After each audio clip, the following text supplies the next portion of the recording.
ನನಗೆ ಯಾರು ಹೆಣ್ಣು ಕೊಡ್ತಾರೆ ಅದೊಂದಲ್ವಾ? ಮದುವೆ ಆಗು ನೀನು ಅಂತಂದರೆ ಹೆಣ್ಣು ಕೊಡೋರು ಯಾರು ಅಂತ ಪ್ರಶ್ನೆ.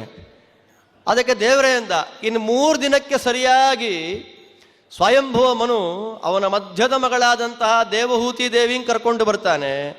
ಅವನು ಕೊಡ್ತಾನೆ. 2ನೇ ಆಲೋಚನೆ ಮಾಡದೆ ಮದುವೆ ಮಾಡ್ಕೊ. ಇತ್ತ ಇವಳು ಇಲ್ಲಿ ಮಾಹಿಷ್ಮತಿಯಲ್ಲಿ ಅಪ್ಪ ಮಗಳಿಗೆ ಮದುವೆ ಮಾಡಬೇಕು ಅಂತಂದರೆ, ಅಮ್ಮ ಎಂಥ ಗಂಡು ಬೇಕಮ್ಮ, ನಾವೇ ಭೂಮಿಯಲ್ಲಿ ಫಸ್ಟ್ ರಾಜವಂಶ ನಮ್ಮದೇ, ನಿನಗೆ ಎಂಥ ಗಂಡು ಬೇಕು ಸ್ವಲ್ಪ ಹೇಳು ಅಂದರೆ ಅವಳಂತಾಳೆ, ಜಟೆ ಬಿಟ್ಕೊಂಡಿರಬೇಕು, ತಪಸ್ಸು ಮಾಡ್ತಾ ಇರಬೇಕು, ಜಾಸ್ತಿ ಉಪವಾಸ ಮಾಡಬೇಕು, ವ್ರತಗಳನ್ನು ಮಾಡಬೇಕು, ಪಾಠ ಮಾಡ್ಕೊಂಡಿರಬೇಕು, ಓವರಾಲ್ ತಪಸ್ವಿ ಆಗಿರಬೇಕು. ತಪಸ್ವಿಯಾದ ಹುಡುಗನನ್ನು ನನಗೆ ಗಂಡ ಅಂತ ತಂದು ಕೊಡಿ. ಎಂಥ ಆದರ್ಶ! ಇವತ್ತು ಆದರ್ಶ ಅಂದರೆ ಸುಮ್ಮನೆ ಇರಿ ಆಚಾರ್ಯ ನೀವು ಅಂತಾರೆ ಅಲ್ವಾ? ಇದೆಲ್ಲ ಪಾಠ.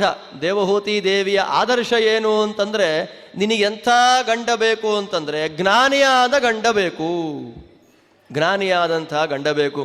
ಅದರ ಮುಂದಿನ ವ್ಯಾಖ್ಯಾನಗಳು ಬೇಡ. ಈ ದೃಷ್ಟಿಯಲ್ಲಿ ಜ್ಞಾನಿಯಾದ ಗಂಡ ಬೇಕು ಅಂತಂದು ಹೋಗಿ ಯಾರಿಗೆ ಕೊಡಬೇಕು?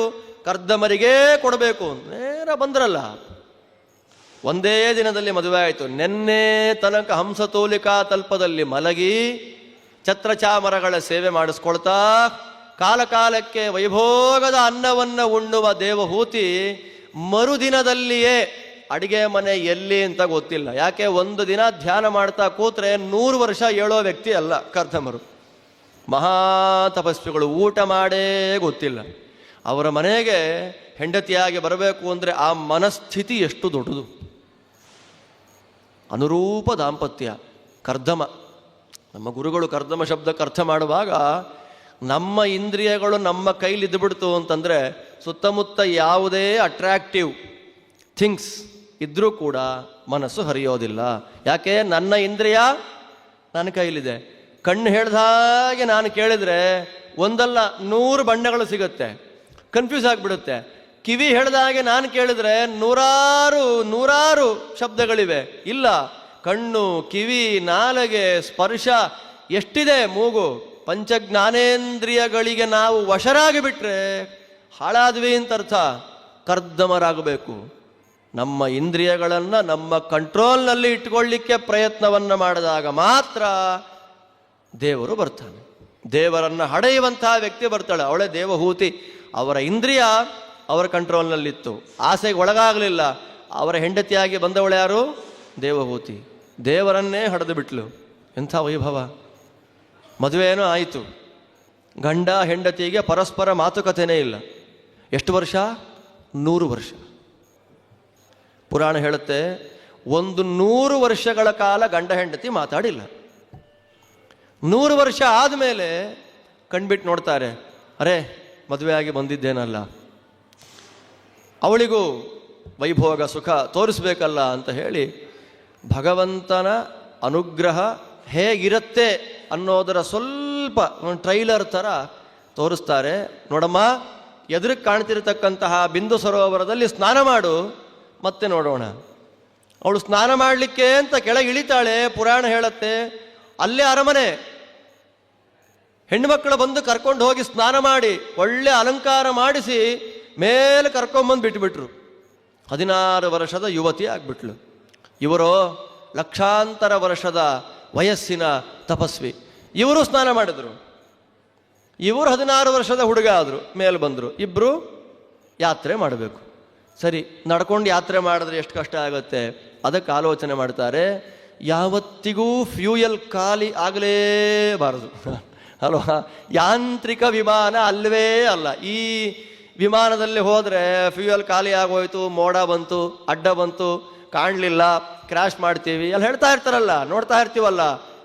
ಲ್ಯಾಂಡಿಂಗ್ ಮಾಡ್ಲಿಕ್ಕೆ ಕಷ್ಟ ಆಗುತ್ತೆ, ಫ್ಯೂಯಲ್ ಖಾಲಿ ಆದ ಕಷ್ಟ ಆಗುತ್ತೆ, ನ್ಯಾವಿಗೇಷನ್ ಇಲ್ಲ ಅಂದರೆ ಕಷ್ಟ ಆಗುತ್ತೆ. ನೂರಾರಿದೆ, ನೂರಾರು. ಈ ಯಾಂತ್ರಿಕ ವಿಮಾನಕ್ಕಾದರೆ 100 ತಾಪತ್ರಯ. ಭಗವದ್ ಅನುಗ್ರಹ ಲಬ್ಧವಾದ ಮಂತ್ರಸಿದ್ಧಿಯಿಂದ ಹೇಳ್ತಾರೆ, ವಿಮಾನಂ ಕಾಮಗಂ ಕ್ಷತ್ತಃ. ಕ್ಷತ್ತ ವಿದುರ, ಕಾಮಗವಾದ ವಿಮಾನ. ಕಾಮಗ ಅಂತಂದರೆ ಮನಸ್ಸಿನಲ್ಲಿ ಅಂದುಕೊಂಡ ತಕ್ಷಣ ಕರ್ಕೊಂಡು ಹೋಗ್ಬೇಕಲ್ಲಿ. ಅಂತಹ ವಿಮಾನವನ್ನು ಸೃಷ್ಟಿ ಮಾಡಿಬಿಟ್ರು. ವೈಭವ ನೋಡಿ. ಅಪರೋಕ್ಷ ಜ್ಞಾನಿಗಳ ವೈಭವ ಎಷ್ಟು ದೊಡ್ಡದು ಅಂತಂದರೆ ಅವ್ರು ಬೇಕು ಅಂದರೆ ಮಾಡ್ಕೊಳ್ತಾರೆ, ಅವರಿಗೆ ಬೇಕು ಅಂತ ಅನಿಸೋದೇ ಇಲ್ಲ. ಜ್ಞಾನಿಗಳ ವೈಭವ ಅಂದರೆ ಇಷ್ಟೇ, ನನಗಿದು ಬೇಕು, ನನಗೆಲ್ಲ ರೀತಿಯಾಗಿರತಕ್ಕಂತಹ ವೈಭವ ಬೇಕು ಅಂತ ಅನಿಸೋದೇ ಇಲ್ಲ. ಯಾಕೆ? ಆತ್ಮಾರಾಮರು ಒಳಗೆ ದೇವರನ್ನು ನೋಡ್ತಾ ಇರ್ತಾರೆ. ವಿಮಾನ ಬಂತು. ಎಷ್ಟು ಅಂತಸ್ತಿನ ವಿಮಾನ ಅಂದ್ರೆ ಹೇಳ್ತಾರೆ 9 ಅಂತಸ್ತಿನ ವಿಮಾನ ಅದು. ಆ 9 ಅಂತಸ್ತಿಗೆ ಗಂಡ ಹೆಂಡತಿ ಇಬ್ಬರೇ. ಸರಿಯಿಲ್ಲ ಇದು. ವಿಭಜ್ಜನ ಅವಧಾತ್ಮಾನಂ. ಇವರು 9 ರೂಪ ತಗೊಂಡ್ರು, ಅವಳಿಗೆ 9 ರೂಪ ಕೊಟ್ಟರು. ಒಂದೊಂದು ಅಂತಸ್ತಿಗೆ ಒಂದೊಂದು ರೂಪಗಳನ್ನು ತಗೊಂಡು ವಿಹಾರ ಮಾಡಿದ್ರು. 100 ವರ್ಷ ಮಾತಾಡಿಲ್ಲ ಅಲ್ವಾ, 100 ವರ್ಷ ವಿಹಾರ ಮಾಡಿಬಿಟ್ರು. 100 ವರ್ಷಗಳ ವಿಹಾರ. ಆ ವಿಹಾರಕ್ಕೆ ಪ್ರತಿಫಲವಾಗಿ 9 ಮಂದಿ ಹೆಣ್ಣು ಮಕ್ಕಳ ಜನ್ಮ ಆಗಿದೆ. ಅವರೆಲ್ಲರನ್ನ ಮರೀಚಿ, ಅತ್ರಿ, ಅಂಗಿರಸ್, ಪುಲಸ್ತ್ಯ, ಪುಲಹ, ಕ್ರತು, ಭೃಗು, ಅಥರ್ವ ಈ 9 ಪ್ರಜಾಪತಿಗಳಿಗೆ ಕೊಟ್ಟು ಮದುವೆ ಮಾಡಿದ್ದಾರೆ. ವಾಪಸ್ ಸಿದ್ಧಾಶ್ರಮಕ್ಕೆ ಕರ್ಕೊಂಡು ಬಂದರು. ಆ ವಿಮಾನ ಎಲ್ಲಿ ಹೋಯಿತು ಅಂತ ವಿದುರ ಕೇಳಲಿಲ್ಲ, ಮೈತ್ರೇಯರು ಹೇಳಲಿಲ್ಲ. ಆದ್ದರಿಂದ ನಮಗದು ಬೇಡ. ಅದು ಕಾಮಕವಾದ, ಮಾಂತ್ರಿಕವಾದ ಭಗವಂತನ ಅನುಗ್ರಹದಿಂದ ಬಂದ ವಿಮಾನ. ಆದ್ದರಿಂದ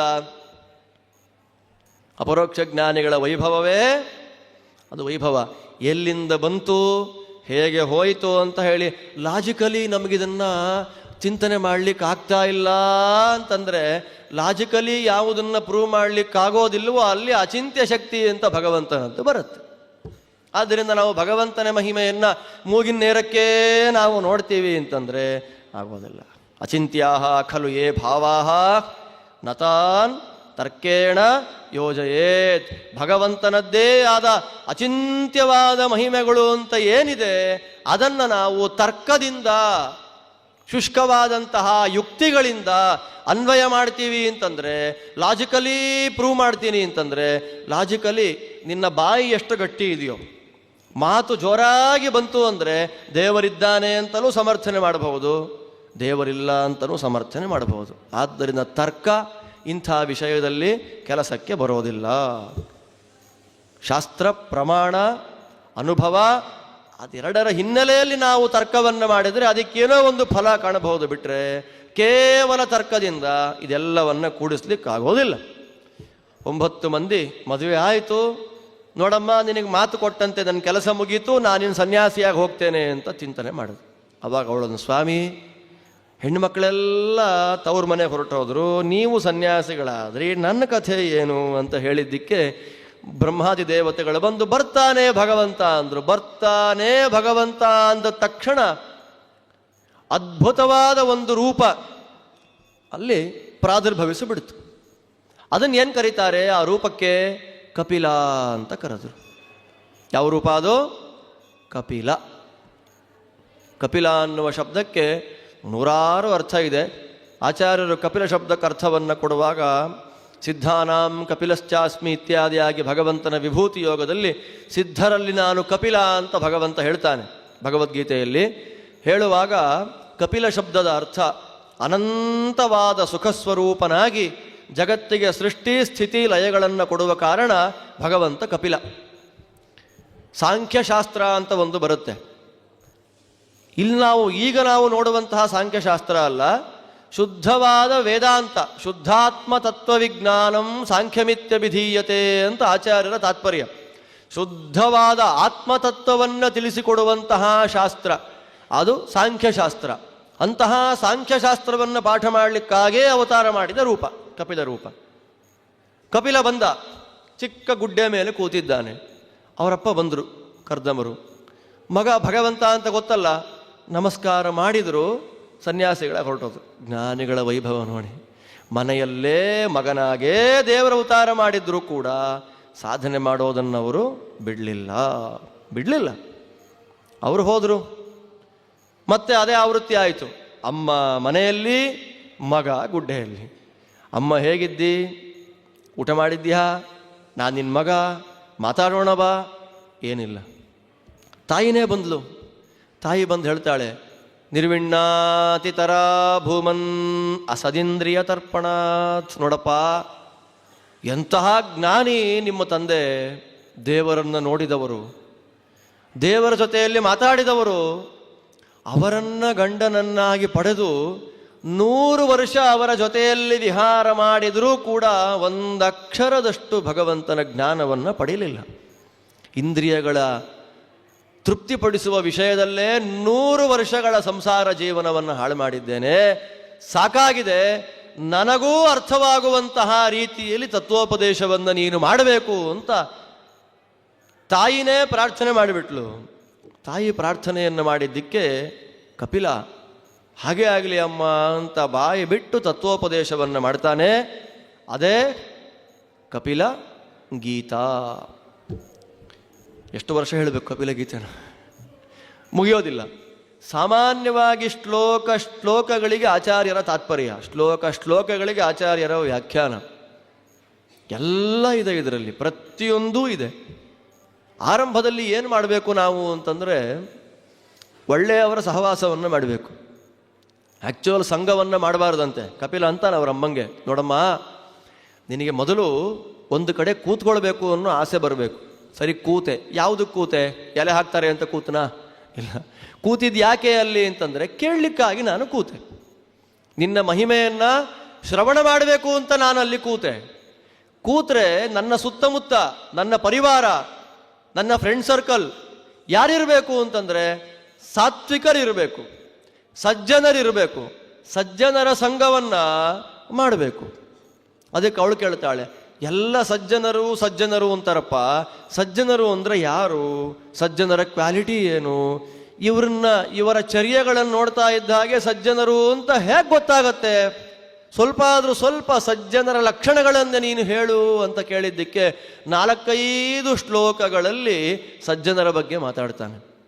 ತಿತಿಕ್ಷವಃ ಕಾರುಣಿಕಾಃ ಸುಹೃದಃ ಸರ್ವದೇಹಿನಾಂ ಅಜಾತಶತ್ರವಶ್ಯಾಂತಾಃ ಸಾಧವಃ ಸಾಧುಭೂಷಣಾಃ ಮಯ್ಯನನ್ಯೇನ ಭಾವೇನ ಭಕ್ತಿಂ ಕುರ್ವಂತಿ ಯೇ ದೃಢಾಂ ಮತ್ಕೃತೆ ತ್ಯಕ್ತಕರ್ಮಾಣಃ ತ್ಯಕ್ತಸ್ವಜನಬಾಂಧವಾಃ ಮದಾಶ್ರಯಾಃ ಕಥಾಕೃಷ್ಟಾಃ. ಎಷ್ಟುದ್ದ ಬೇಕು ಇದನ್ನು ವ್ಯಾಖ್ಯಾನ ಮಾಡ್ತಾ ಬಂದರೆ 1 ವರ್ಷ ಆಗ್ಬಿಡುತ್ತೆ.